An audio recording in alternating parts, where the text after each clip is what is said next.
Hi hello ನಮಸ್ಕಾರ ಎಲ್ಲರಿಗೂ. Welcome back to ಅನನ್ಯ ಗೌಡ ಯೂಟ್ಯೂಬ್ ಚಾನಲ್. ಇವತ್ತು ನಾವು ಫಸ್ಟ್ ಟೈಮ್ ನಮ್ಮ ಪಾಪುನ ಮನೆ ದೇವರಿಗೆ ಅಂತ ಕರ್ಕೊಂಡು ಹೋಗ್ತಾ ಇದ್ದೀವಿ.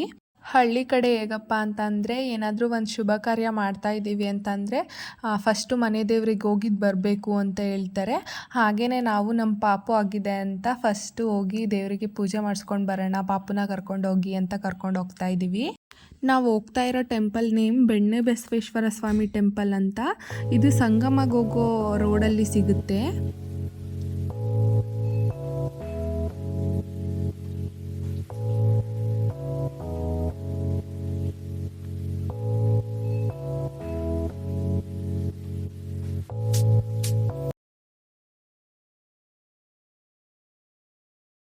ಸಂಗಮಕ್ಕೆ ಹೋಗೋಕ್ಕೆ ಇಲ್ಲೇನೆ ಎಂಟ್ರಿ ಇರೋದು, ಇಲ್ಲೇನೆ ಚೆಕ್ ಪೋಸ್ಟ್ ಇರೋದು.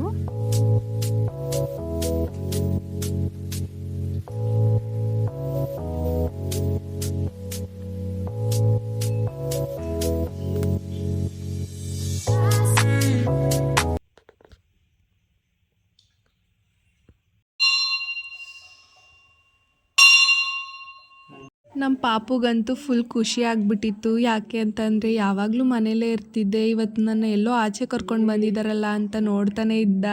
ಫುಲ್ಲು ನಿದ್ದೆನೇ ಮಾಡ್ತಿರ್ಲಿಲ್ಲ, ಎಲ್ಲ ಕಡೆಯೂ ನೋಡ್ಕೊಳ್ಳೋದು, ನಗೋದು, ಆಟ ಆಡೋದು ಅದೆಲ್ಲ ಮಾಡ್ತಾಯಿದ್ದ. ಕಾರಲ್ಲೂ ಅಷ್ಟೇ ಮಲ್ಕೋತಾನೆ ಇರಲಿಲ್ಲ. ಫುಲ್ ನಮಗಿಂತ ಹೆಚ್ಚಾಗಿ ನಮ್ಮ ಪಾಪುಗೆ ಫುಲ್ ಖುಷಿ ಆಗಿಬಿಟ್ಟಿದೆ, ಯಾಕೆ ಅಂದರೆ ಆಚೆ ಇದ್ದೀನಿ ಅಂತ. ಹಾಗೆಯೇ ನಾವು ಮನೇಲಿ ತಿಂಡಿ ಮಾಡಿರಲಿಲ್ಲ, ಲೇಟ್ ಆಗಿಬಿಡುತ್ತೆ ಅಂತ ಅಲ್ಲಿಗೇ ತೊಗೊಂಡೋಗಿದ್ವಿ. ಟೆಂಪಲ್ ಹತ್ರನೇ ಕೂತ್ಕೊಂಡು ತಿಂಡಿ ತಿಂದ್ಕೊಂಡ್ವಿ. ನಾವು ಆ ಟೆಂಪಲ್ನ ಮುಗಿಸ್ಕೊಂಡು ಏಳ್ಗಳ್ಳಿ ಅಂತ ಅಲ್ಲಿಂದ 4 ಕಿಲೋಮೀಟರ್ಸ್ ಆಗುತ್ತೆ. ಆ ಟೆಂಪಲ್ಗೆ ಹೋದಾಗೆಲ್ಲ ಈ ಟೆಂಪಲ್ ಮಿಕ್ಸ್ ಮಾಡ್ದೇ ಬರ್ತಾರೆ ನಮ್ಮ ಮನೇಲೆಲ್ಲರೂ. ಈ ಟೆಂಪಲ್ ನೇಮ್ ಏನಪ್ಪ ಅಂತಂದರೆ ತಾಯಿ ಮುದ್ದಮ್ಮ ಟೆಂಪಲ್ ಅಂತ. ಇದು ಕನಕಪುರದಿಂದ 20 ಕಿಲೋಮೀಟರ್ಸ್ ಆಗುತ್ತೆ. ಸಂಗಮಕ್ಕೆ ಹೋಗೋ ರೋಡಲ್ಲೇ ಸಿಗುತ್ತೆ. ಈ ಟೆಂಪಲ್ 18ನೇ ಶತಮಾನದಿಂದನೂ ಇದೆಯಂತೆ. ಈ ದೇವಸ್ಥಾನದ ವಿಶೇಷತೆ ಏನಪ್ಪ ಅಂದರೆ ಮಕ್ಕಳಿಗೆ ಏನಾದರೂ ಚರ್ಮ ರೋಗ ಆಗಿರ್ಬೋದು, ಹೊಟ್ಟಿನ ಸಮಸ್ಯೆ ಆಗಿರ್ಬೋದು, ನಾಗರ ಆಗಿರ್ಬೋದು, ಯಾವುದೇ ಥರ ಕೆಲಸ ಇಲ್ಲದೆ ಇದ್ದವರು ಕೂಡ ನಾವಲ್ಲಿ ಮಡ್ಲಕ್ಕಿ ಮತ್ತು ಸೀರೆ ಉಡಿಸ್ತೀವಿ ಅಂತ ಬೇಡ್ಕೊಂಡ್ರೆ 3 ವಾರ ಬಂದು ಹೋದರೆ ಅವರಿಗೆ ಆ ಕೆಲಸ ಸಿಗುತ್ತಂತೆ. ಎಷ್ಟೊಂದು ಜನಗಳು ಎಲ್ಲೋ ಬೇರೆ ಕಡೆಯಿಂದ ಬೇರೆ ಡಿಸ್ಟ್ರಿಕ್ಸಿಂದನೂ ಕೂಡ ಅಲ್ಲಿಗೆ ಬರ್ತಾರಂತೆ ಜನಗಳು. ನಾನು ಅಲ್ಲೇ ಇಬ್ಬರನ್ನ ಕೇಳಿದೆ, ಅವರು ಅಲ್ಲಿ ಮಹತ್ವ ಏನು ಅಂತ ಹೇಳಿದ್ರು. ಏನಾದರೂ ಕುಷ್ಠ ರೋಗ ಅಥವಾ ನಾಗರ ಸಮಸ್ಯೆ ಏನಾದರೂ ಇದ್ದರೆ ಅಲ್ಲಿ ಒಂದು ಕೊಳ ಇದೆ, ಅಲ್ಲಿ 3 ವಾರ ಬಂದು ಸ್ನಾನ ಮಾಡಿ ಅಲ್ಲಿ ಕೊಡುವಂತಹ ತೀರ್ಥ ಮತ್ತು ವಿಭೂತಿನ ಹಚ್ಕೊಂಡು ಮಲ್ಕೊಂಡ್ರೆ ಅಲ್ಲಿ ಯಾವುದೇ ಥರ ಗಾಯನೂ ಇಲ್ಲದೇ ವಾಸಿ ಆಗುತ್ತಂತೆ. ಇದು ಕನಕಪುರದಿಂದ 20 ಕಿಲೋಮೀಟ್ರ್ ಆಗುತ್ತೆ. 3 ವಾರ ಬಂದು ಹರಕೆ ಮಾಡಿಕೊಂಡು ಹರಕೆ ತೀರಿಸಿದ್ರೇ ಸಾಕು, ಎಲ್ಲ ಕೂಡ ಪರಿಹಾರ ಆಗುತ್ತೆ ಅಂತ ಹೇಳ್ತಾರೆ ಅಲ್ಲಿನ ಜನಗಳು. ಎಲ್ಲರೂ ಶಿವರಾತ್ರಿಗೆ ಅಂತ ಮಹದೇಶ್ವರ ಬೆಟ್ಟಕ್ಕೆ ಪಾದಯಾತ್ರೆ ಹೋಗ್ತಾಯಿದ್ರು. ನಾವು ಹೋಗಿದ್ದಾಗ್ಲೂ ತುಂಬ ಅಂದರೆ ತುಂಬ ರಶ್ ಇತ್ತು.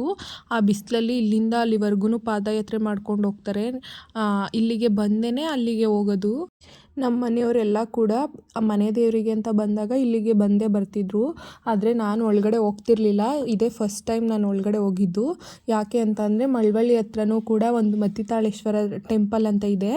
ಅಲ್ಲೂ ಕೂಡ ನಾಗರ ಸಮಸ್ಯೆ ಏನಾದರೂ ಇದ್ದರೆ ಅಲ್ಲೂ ಹೋಗಿ ಪರಿಹಾರ ಮಾಡ್ಕೋತಾರೆ ಜನಗಳು.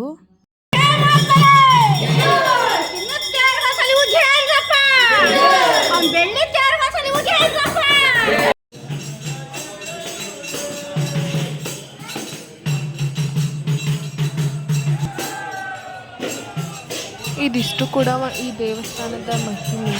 ನಿಮಗೂ ಏನಾದರೂ ಈ ಥರ ತೊಂದರೆ ಏನಾದರೂ ಇದ್ದರೆ ಒಂದ್ಸಲಿ ಬಂದು ವಿಸಿಟ್ ಮಾಡಿ, ನಿಮಗೂ ಒಳ್ಳೆಯದಾಗುತ್ತೆ. ಇವತ್ತು ಸ್ಯಾಟರ್ಡೆ, ಪಾಪುಗೆ ಪೂಜೆ ಮಾಡಿಸ್ಬೇಕಂತ ಶಾಸ್ತ್ರದಲ್ಲಿ ಹೇಳಿದರು. ಸೊ ಅದಕ್ಕೆ ಸಾಮಾನೆಲ್ಲ ತೊಗೊಬರೋಣ ಅಂತ ಹೋಗಿದ್ವಿ. ಎಲ್ಲ ತೊಗೊಂಡು ಇಟ್ಕೊಂಡಿದ್ದೀವಿ ಇಲ್ಲಿ. ಅದು ಬನಾನಾ 10 kg ತೊಗೊಂಡಿದ್ದೀವಿ. ಪಾಪು ಮತ್ತು ಅಮ್ಮ ಎಲ್ಲರೂ ಟೆಂಪಲ್ ಹತ್ರ ಬಿಟ್ಬಿಟ್ಟು ಬಂದಿದ್ದೀವಿ. ಮತ್ತು ಅಲ್ಲಿ ಟೈಮ್ ಆಗಿಬಿಟ್ಟಿದೆ, ಆಲ್ರೆಡಿ 3 o'clock ಆಗಿಬಿಟ್ಟಿದೆ. ಬೇಗ ಬನ್ನಿ ಅಂತ ಹೇಳಿದ್ದಾರೆ. ಸೊ ಹೋಗ್ತಾ ಇದ್ದೀವಿ. ಇನ್ 2 minutes ಇದೆ, ಹೋಗಿ ಅಲ್ಲಿ ಸಿಗ್ತೀನಿ.